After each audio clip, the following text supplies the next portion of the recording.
2025년 첫 주일입니다. 뭐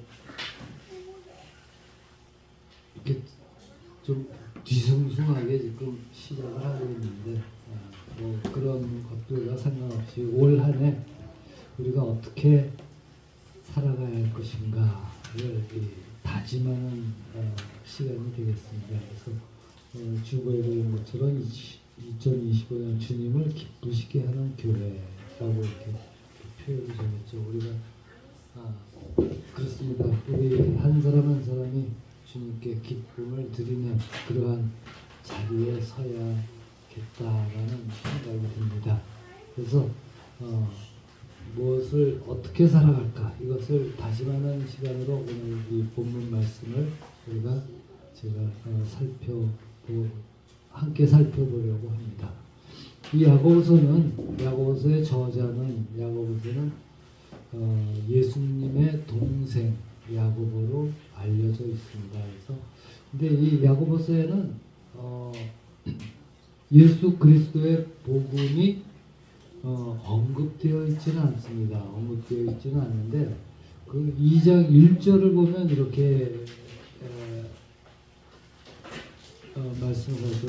우리 주 예수 그리스도에 대한 믿음을 너희가 가졌다. 이런 말씀을 합니다. 그래서 이 서신이 이미 믿음 안에 들어온 성도를 향한 겉면의 말씀들임을 우리가 알 수 있습니다. 그래서 이 야고보서는 우리 믿음의 어떤 교리적 부분을 설명하기보다는 우리의 믿음이 삶 가운데, 우리의 실제적인 삶 가운데 어떻게 드러나야 하는가를 아주 강조하고 있습니다. 그래서 야고보서 1장 22절에 보면 이렇게 말씀하죠. 너희는 도를 행하는 자가 되고 듣기만 하여 자신을 속이는 자가 되지 말라. 이렇게 말씀합니다. 즉 믿음의 행함,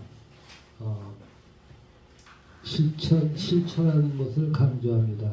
그래서 이게 한때는 이런 오해들을 많이 받았죠. 사도 바울의 서신 에베소서 2장 8절 9절 보면 너희는 그 은혜에 의하여 믿음으로 말미암아 구원을 받았으니 이것은 너희에게서 난 것이 아니요 하나님의 선물이라.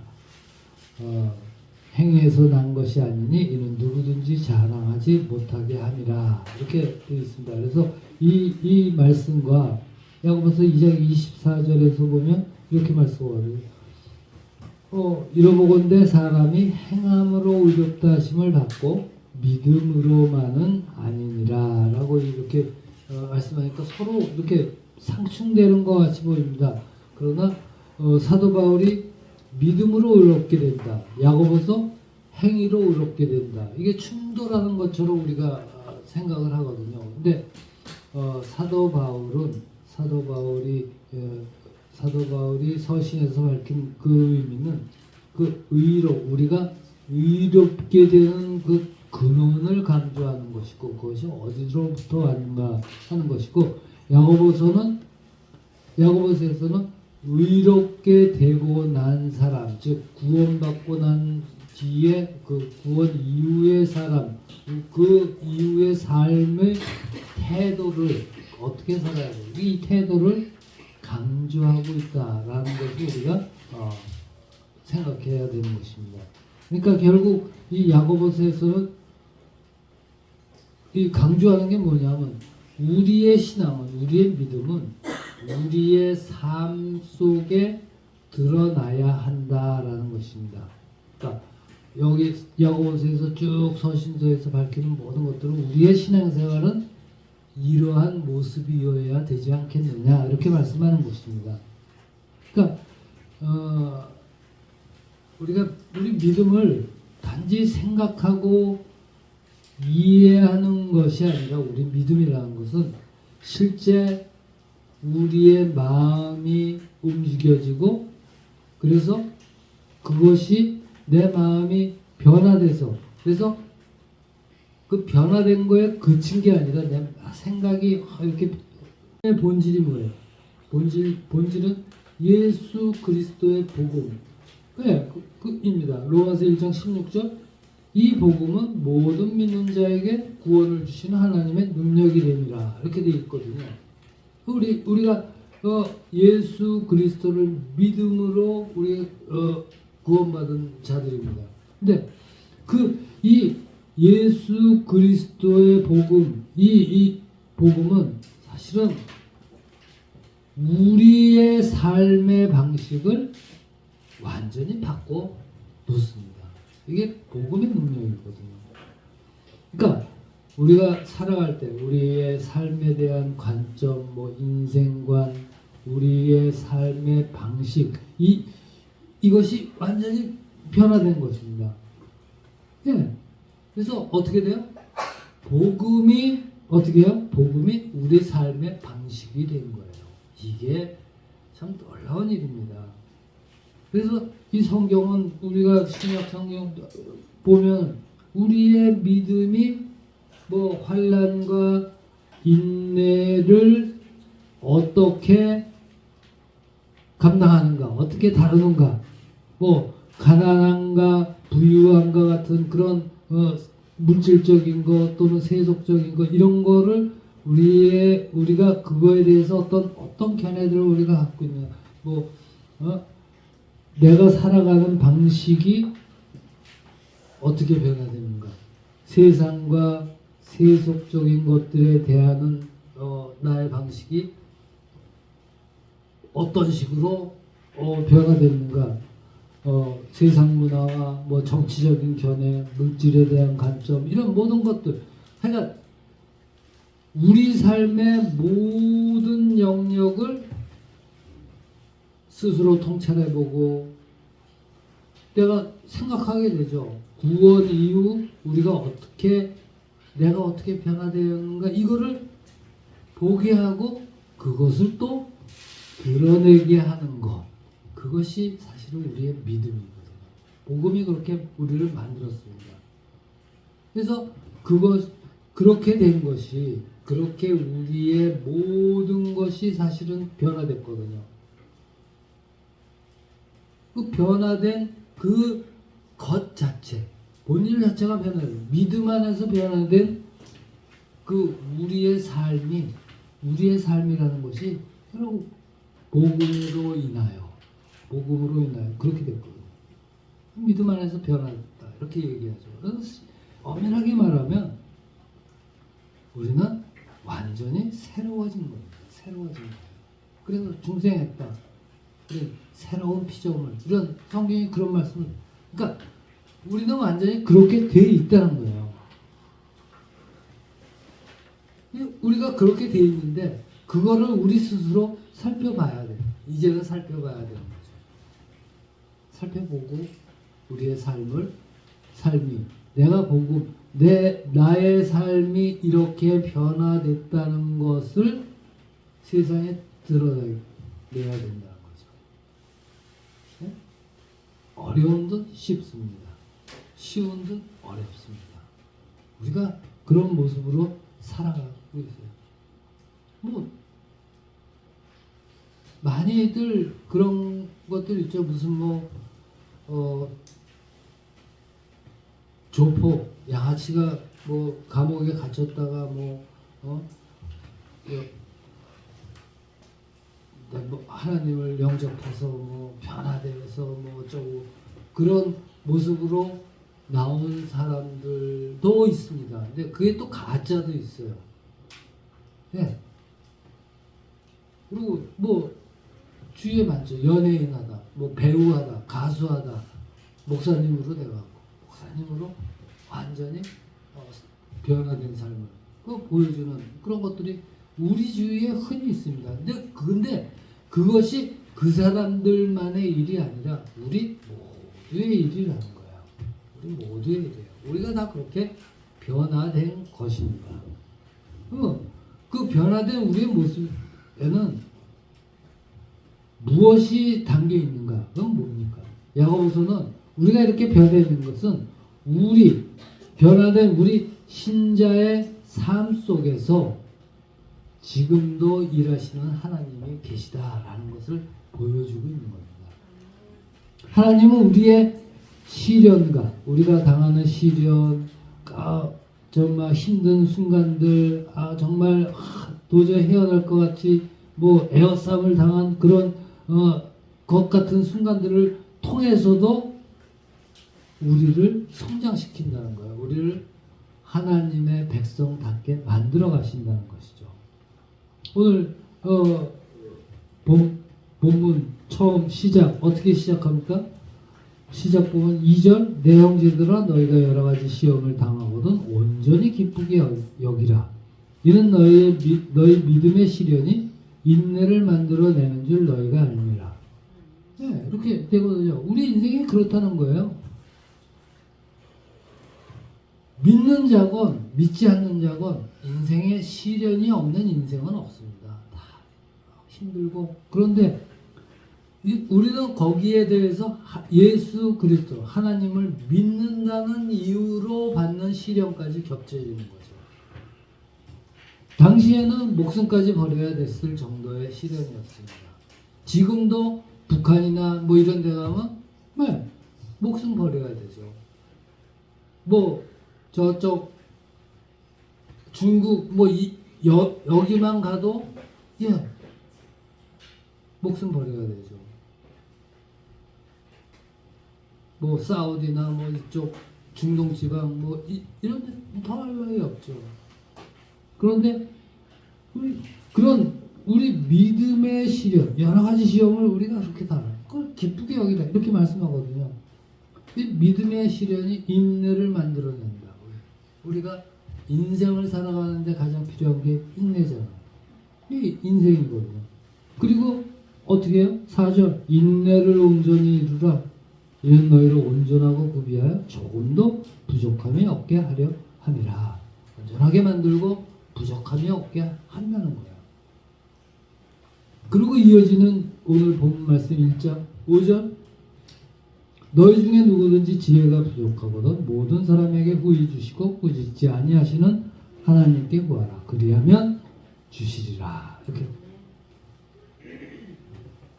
지혜가 후하게 주신 하나님 이건 말씀하고요. 그리고 17절에 보면 뭐라고요? 온갖 좋은 은사와 온전한 선물이 다 위로부터 빛들의 아버지께로부터 내려오나니 그는 변함도 없으시고 배제하는 그림자도 없으시니라. 그가 그 피조물 중에 우리로 한천 열매가 되게 하시려고 자기의 뜻을 따라 진리의 말씀으로 우리를 낳으셨느니라. 이렇게 돼요. 다 위로부터 온다. 하나님께서 주신 거예요. 우리가 뭐예요? 그러니까 하나님께서는 이렇게 지금도 일하시고 우리를 사랑하시고 모든 것을 넘치도록 후히 주시는 그 하나님. 그 하나님을 우리가 이제는 어떻게 돼요? 믿음 안에서 보게 되는 것입니다. 믿음 안에서. 바꿔 말하자면 우리를 자녀 삼으신 하나님은 그분의 자녀들의 삶과 함께 하시고 또한 간섭하시고 지금도 일하고 계시다. 이렇게 되는 겁니다. 지금도. 그러므로 제가 여기서 이제 그러므로 이렇게 됩니다. 우리는 어떻게 해야 하나? 그러니까 올해 어떻게 살아야 되나? 네, 복잡하게 생각하실 필요가 없습니다. 그냥 내가 지금 우리가 이해하고 있는 복음대로 살면 됩니다. 복음대로 살면. 그러니까 내가 이해하는 복음과 제이가 이해하는 복음과 하늘이가 이해하는 복음과 다 틀려요. 그러나 그대로 사는 겁니다. 복음대로 사는 삶이에요. 제가 처음에 그랬었잖아요. 우리의 삶은 어떻게 돼요? 우리 삶의 방식이 복음대로 사는 삶이에요. 복음대로 그냥 살아요. 그렇게 우리의 믿음이라는 것은 그렇게 살아내는 거예요. 살아내는 거. 인내를 온전히 기쁘고 감사하고 그 모든 것들이 그냥 살아내는 거예요. 복음대로 사는 거예요. 그렇게 믿음을 드러내고 나타내는 그게. 이게 우리의 신자의 삶의 방식입니다. 성경은 이렇게 인간이 사람이 살아가는 삶의 방식에는 두 가지 방식만 있다 이렇게 얘기해요. 두 가지. 그거는 믿음으로 사는가 아니면 믿지 않고 사는가. 그러니까 두 가지뿐이 없어요. 그러니까 신자인가 불신자인가 정확하게 딱 나눕니다. 신자 믿느냐 아니냐. 그러니까 이거는 결국 뭐야? 내가 살아가는 방식, 내 인생을 살아가는 방식을 결정하는 인생관을 결정하는. 그러니까 삶에 대한 내가 지금 살고 있는 이 삶에 대한 관점이 어디로부터 나와요? 하나님을 거부하는 것을 기초로 하여 있든지 아니면 하나님을 의지하고 믿고 의뢰하는 것을 기초로 하여 있든지 둘 중에 하나라는 거예요. 이거는 우리가 분명히 내 자신에게 분명히 뭐예요? 점검을 해봐야 돼요. 나는 과연 어느 관점으로 지금 삶을 살아가고 있을까? 어느 관점에서? 그러니까 결국은 뭐예요? 내가 어떻게 살아가요? 내가 어떤 관점을 가지고 있느냐에 따라 우리 운명이 결정되는 거야. 하나님의 백성인가? 아니면 사망의 죄 그 안에 들어가는가? 영원한 멸망으로 가는가? 영생으로 가는가? 이렇게 되는 거예요. 우리 운명이 그렇게 결정되어진다는 거예요. 그래서 우리가 살아가면서 내가 믿는 자로서 살아가요. 내가 하나님을 믿습니다. 나 교회 나가요. 뭐 여러 가지 하지만 우리가 과연 내가 어떠한 관점으로 삶의 방식을 가져야 하는가? 이거를 오늘 오늘 본 말씀이 압축해서 말씀하고 있습니다. 압축해서.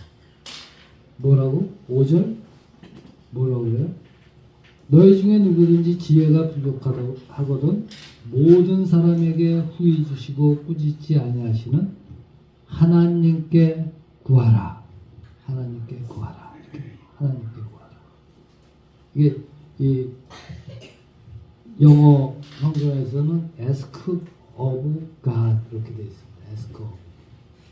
그러니까 굉장히 조심스러운 그거로 아주 바라고 기대하는 그런 거예요. 아주 명령하듯이 구하는 게 아니라 굉장히 경외하면서 구하는 그런 바라고 기대하는 것입니다. 아까 말하면 어떻게 해요? 이제는 너의 삶을 어디로? 하나님의 관점에서 나 자신을 바라보고 내 인생을 설계하고 내가 바라보는 세상을 이렇게 하나님의 관점에서 다시 한번 해석하고 그리고 반응할 수 있는 그런 눈을 키우라는 거예요. 그런 눈을 키우라는 거예요. 왜? 하나님께 구하니까. 그래서 지혜가 부족하거든. 지혜가 뭐라 그랬어요? 성경이 하나님의 뜻을 분별하는 것이라고 그랬죠. 이게 구약에서는 터널게 구약에서는 지혜라는 것은 삶의 실제적인 문제들에 대해 그것이 하나님 문제들에 대해서 하나님이 주시면서 또 하나님 중심적인 분별력을 지혜라고 구약에서는 말합니다. 그러니까 우리 삶의 모든 문제들 모든 범사에 하나님 중심의 하나님의 관점에서 본다는 거예요. 그래서 하나님께 구하라. 이거 그리하면 어떻게 해요? 주신다. 말씀을 하나님께 구하라. 그리하면 주신다. 이 자리에 우리가 늘 있어야 하는 것입니다. 있어야 하는 것입니다. 이 자리에. 올 한 해를 우리가 그렇게 살아가야 되는 거예요. 내 생각으로, 내 지식으로, 내 고집으로, 또 내가 알고 있는 뭐 주위에 있는 환경적인 어떤 상황들이나 이런 걸 판단하는 게 아니라 늘 실제적인 문제들에 대해 하나님이 이렇게 주시기를, 하나님 이거는 어떻게 해석해야 될까? 그걸 늘 구해야 된다는 거예요. 늘 모든 일에서 구해야 돼요. 2025년 제가 설교를 시작하기 전에 한마디 해야 된다는 걸 잊어버렸어요. 그냥 새해 복 많이 받으십시오. 이게 안 하고 시작했잖아요. 새해 복 많이. 네. 그래, 다 그렇게 시작하죠. 예, 복 많이.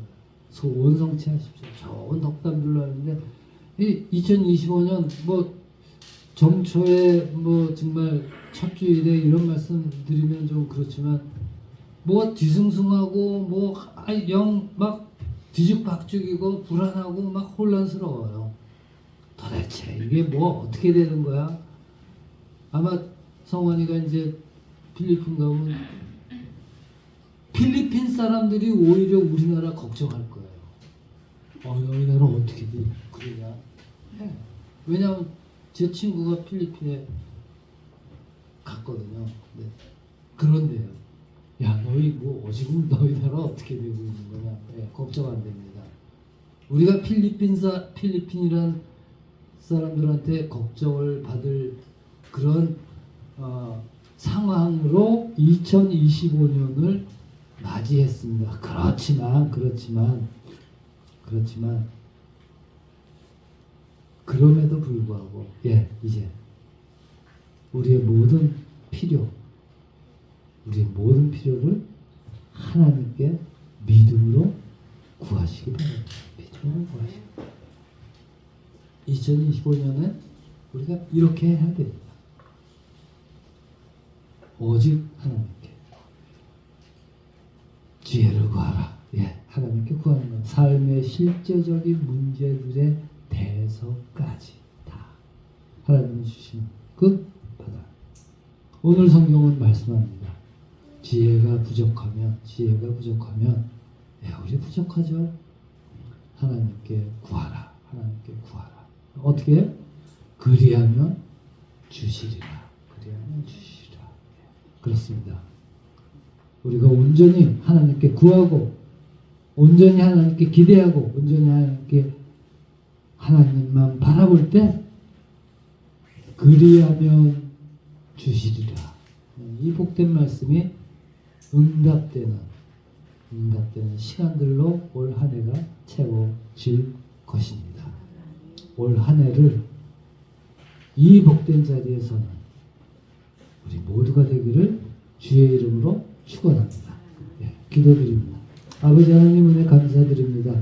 우리로 하여금 주를 섬기며 살아가는 인생을 살게 하시니 감사합니다. 아버지 하나님, 우리는 늘 부족하고 모든 것이 어리석으니 주님, 올 한 해 시작할 때 우리의 심령을, 우리의 마음을 다시 한번 다짐하게 하옵소서. 모든 것을 하나님께 구하는 그런 자리에 늘 우리가 서게 하여 주시옵소서. 그래서 하나님께 그리하면 주시리라는 이 복된 말씀이 범사에 응답되는 2025년 올해의 삶이 되게 하여 주시옵소서.